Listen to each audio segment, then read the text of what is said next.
The importance of prepping can be summed up in one word: survival.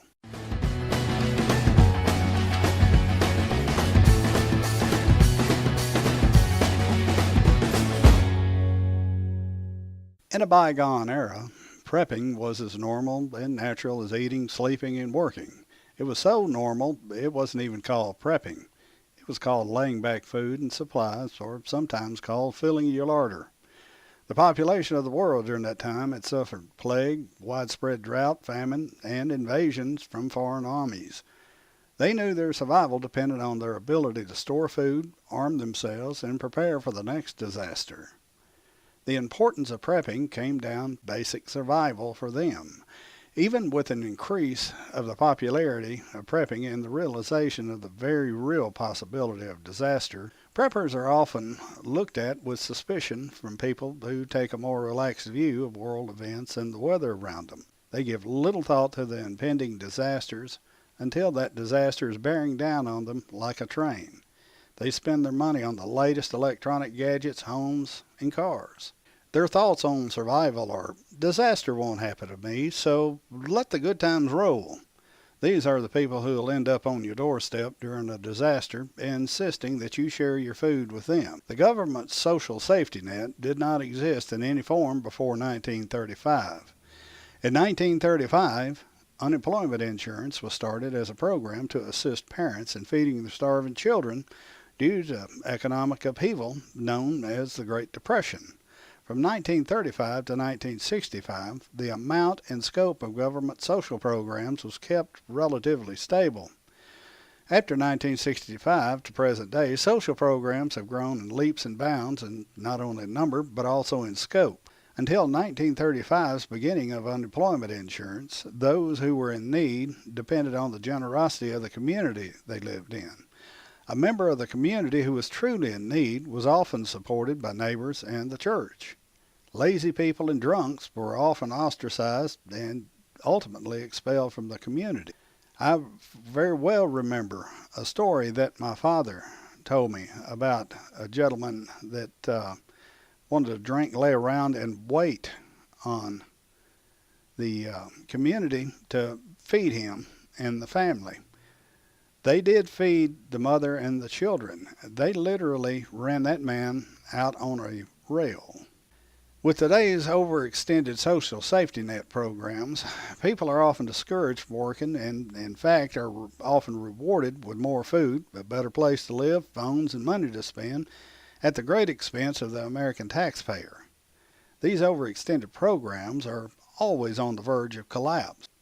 There are certainly people on these programs that need help, often disabled to the point of not being capable of being productive at any job, but these same programs are top-heavy with people that are capable of working but will not work because they get free money.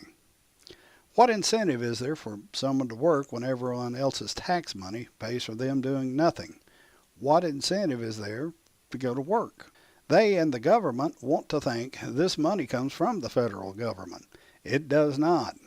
It comes from every man, woman, and child that works and pays taxes. Government does not produce any product.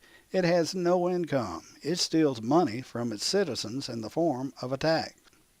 Don't kid yourself. The money the government gives in the form of social programs is a gift from the taxpayer to the recipient of these programs, not from the federal government.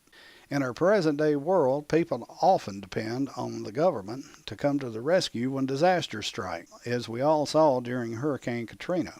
The federal government can only do so much, and can only do it so fast. The importance of prepping should be in the forefront of everyone's thought, but it isn't. The federal emergency management officials, while often well-meaning, are in control of a large federal bureaucracy that is far too big, far too slow, and has way too much red tape to sort through to react in any short period of time. Our government has never been fast and never will be. It wasn't designed that way. It cannot respond quickly to a large disaster like a widespread strong earthquake, widespread strong hurricane, or widespread contagious epidemic. Hurricane Katrina seriously impacted only the coastal areas of Louisiana and Mississippi.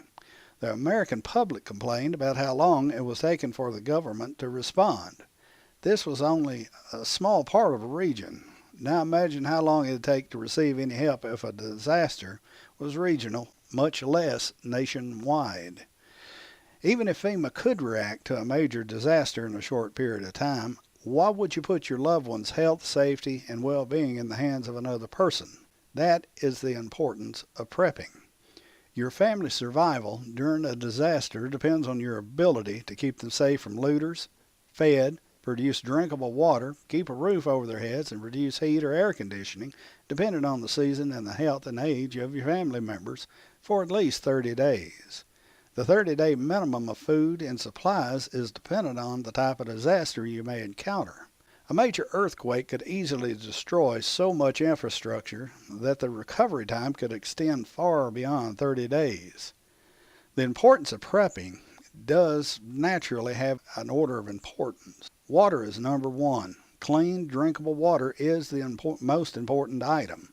You can only live 3 to 7 days without water, depending on conditions. Even 1 day without water under disaster conditions, your body will be in such poor condition that you wouldn't even be able to perform other survival functions. Water is just that important.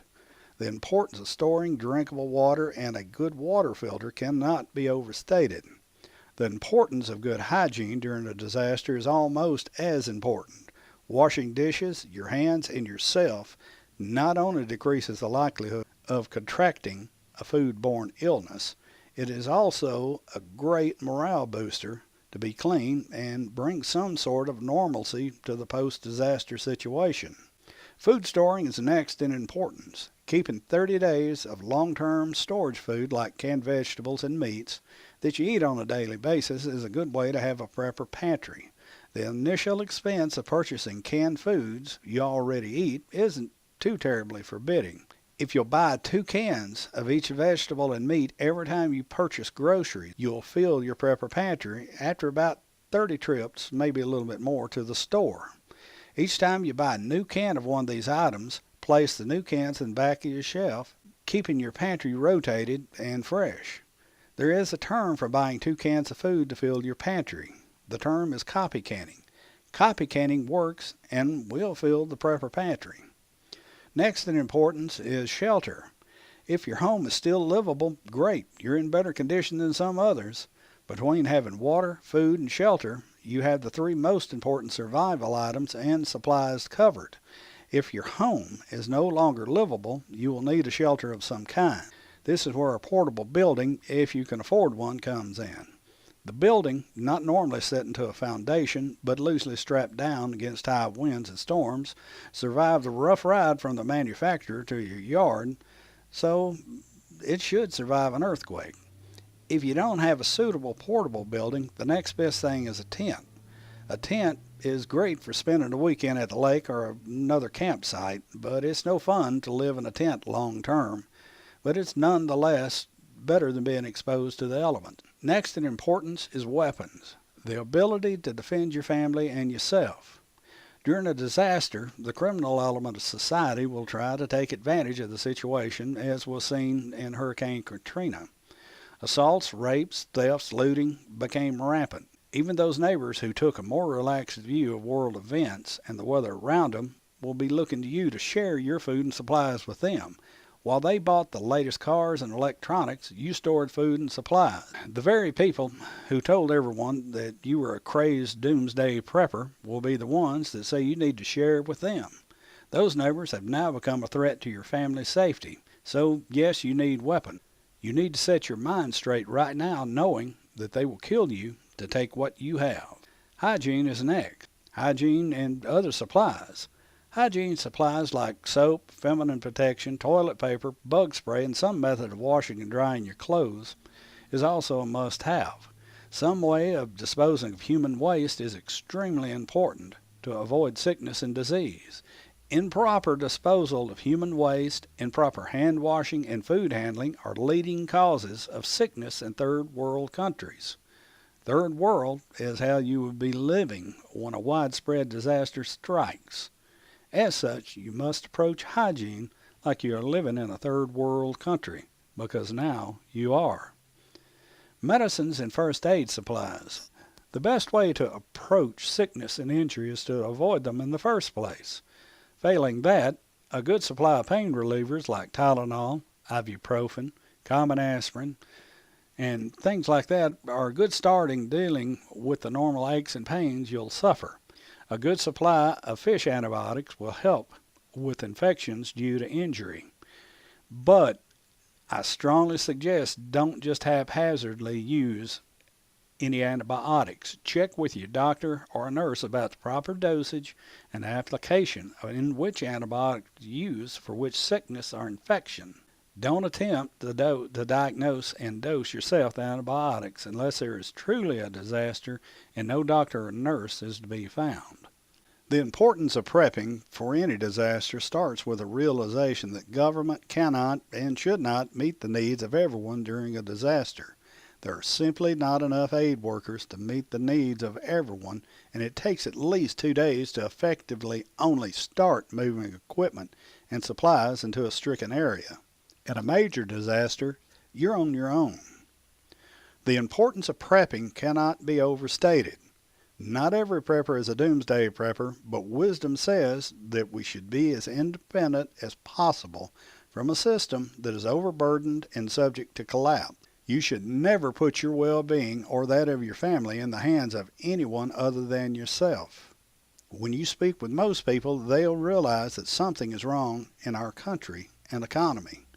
Wisdom, or common everyday horse sense, tells us that we should at least prepare for the normal and expected minor disasters. From personal economic disaster like the loss of a job, or even worse, the loss of yours and your spouse's job, is a personal disaster that occurs all too often when the economy tanks.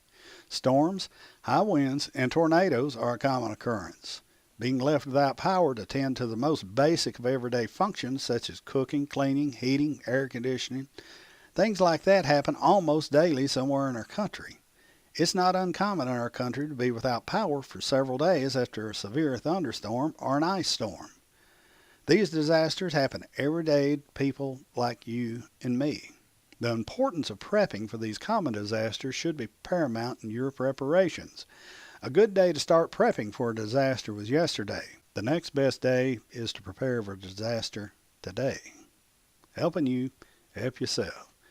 This has been Bobby with Survival Existence. Subscribe to us on our YouTube channel at Survival Existence. Come see us on Facebook at Survival Existence, and come visit us and subscribe to us at survivalexistence.com. Have a good day.